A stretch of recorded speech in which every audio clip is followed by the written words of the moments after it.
Bill Cosby, comedian, actor, the man once dubbed America's dad.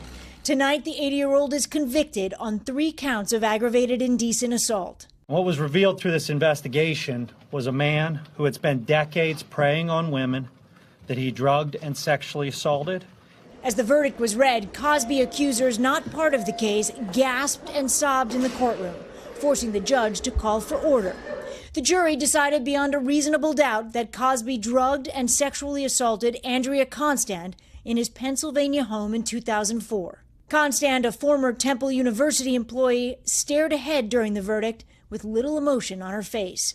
This was the retrial. Nearly a year ago, a jury deadlocked over the same criminal charges.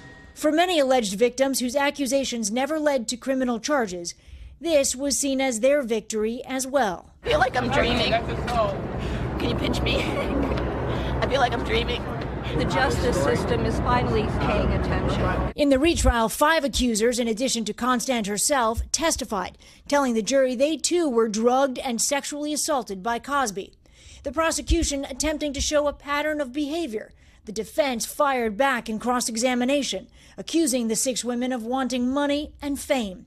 In closing arguments, Cosby's attorney, Kathleen Bliss, personally attacked one of the women, former model Janice Dickinson, telling the jury, "It sounds like she has slept with every man on the planet." Women's rights attorney Gloria Allred represents several of the accusers who testified.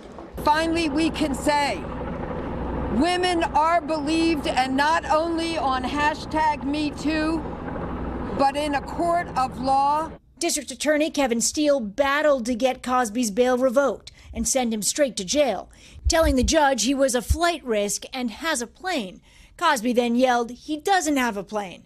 You a-hole. I'm sick of it, you a-hole." Outside, Cosby and his defense team, stunned, said they would appeal. We are very disappointed by the verdict.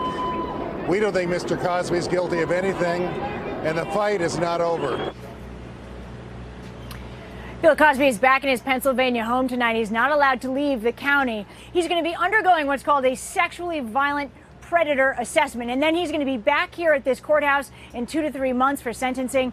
Lester, he faces up to 30 years in prison. Hey, NBC News fans, thanks for checking out our YouTube channel. Subscribe by clicking on that button down here, and click on any of the videos over here to watch the latest interviews, show highlights, and digital exclusives. Thanks for watching.